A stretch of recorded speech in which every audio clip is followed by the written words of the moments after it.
Hello বন্ধুরা, আজকে আমরা আলোচনা করব বাংলাদেশের জনপ্রিয় অভিনেতা নিলয় আলমগীরের সম্প্রতি সামাজিক মাধ্যমে সৃষ্টি করা বিতর্কের কথা নিয়ে।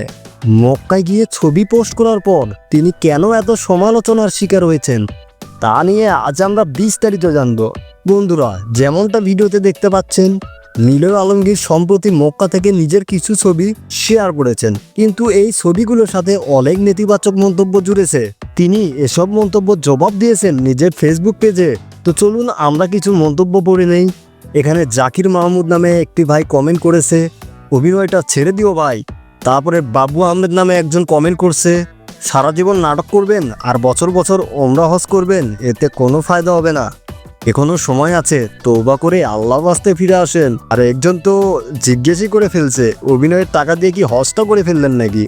তো এখানে আরেকটি ভাই কমেন্ট করছে, ভাইয়া আমি আপনারে আল্লাহর জন্য ভালোবাসি, তবে একটা কথা বলি, মক্কায় গিয়ে ছবি আপলোড দেওয়া কখনো ভালো কাজ হতে পারে না। এগুলো তো ছিল নেতিবাচক কিছু কমেন্ট, তো অনেকে অনেক ভালো ভালো কমেন্টও করেছে, তো আমরা ভিডিওটা বড় করব না। তো এসব কমেন্টের জবাবে নিলয় আলমগীর কিন্তু একটি পোস্টও করে ফেলেছেন। তিনি সেখানে বলেছেন, এর আগেও আমি অনেক দেশে গিয়েছি, ছবিও পোস্ট করেছি, এমনকি পাতায়া বা মায়ামি বিচ থেকেও ছবি পোস্ট করেছি, কিন্তু এত বাজে কমেন্টস আসেনি।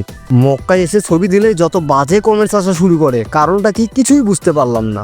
তো এখন প্রশ্ন হচ্ছে, কেন নিলয় আলমগীরের মক্কার ছবিগুলো এত বিতর্ক সৃষ্টি করলো?